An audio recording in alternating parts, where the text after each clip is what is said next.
ไปต่อกันที่จังหวัดสมุทรสาครนะคะไปดูวิธีการทำผ้ามัดย้อมสีสันสวยงามเพื่อฝึกเป็นอาชีพให้กับประชาชนในพื้นที่อำเภอบ้านแพ้วจังหวัดสมุทรสาครกันค่ะกลุ่มแรงงานที่กำลังฝึกทำผ้ามัดย้อมนะคะโดยสำนักงานพัฒนาฝีมือแรงงานสมุทรสาครดำเนินการฝึกให้กับงานอิสระจำนวน 25 คนสาขาผ้ามัดย้อมระหว่างวันที่ 21 ถึง 24 กุมภาพันธ์ 2563 ค่ะที่ศูนย์พัฒนาคุณภาพชีวิตผู้สูงอายุวัดกระโจมทองอำเภอบ้านแพ้วจังหวัดสมุทรสาครโดยให้ความรู้เกี่ยวกับวัสดุอุปกรณ์ในการทำผ้ามัดย้อมสีมัดย้อมแล้วก็การออกแบบลวดลายต่างๆเพื่อเพิ่มมูลค่าให้กับสินค้า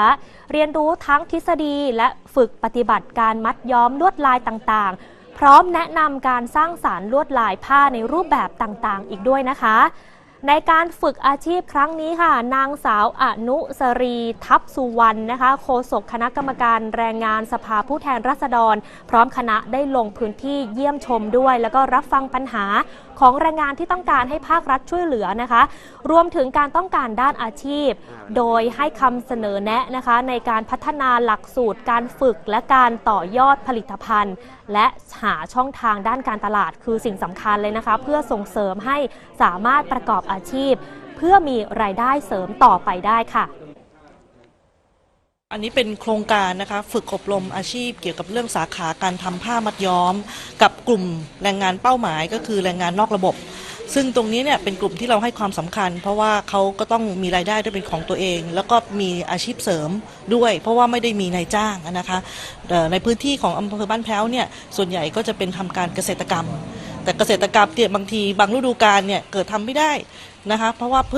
ผลผลิตบางช่วงเดือนฤดูเนี่ยก็ต้องการมีอาชีพเสริมมีรายได้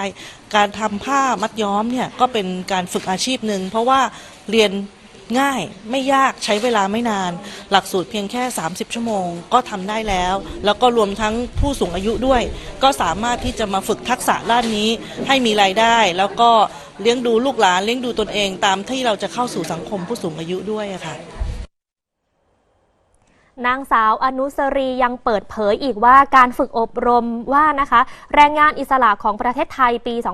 2562 มีจำนวนมากกว่า 20 ล้านคนซึ่งแรงงานอิสระเป็นกลุ่มที่ต้องให้ความสำคัญเนื่องจากมีรายได้ที่ไม่แน่นอนค่ะภาครัฐจึงต้องนำปัญหาเหล่านี้เพื่อหาทางแก้ไข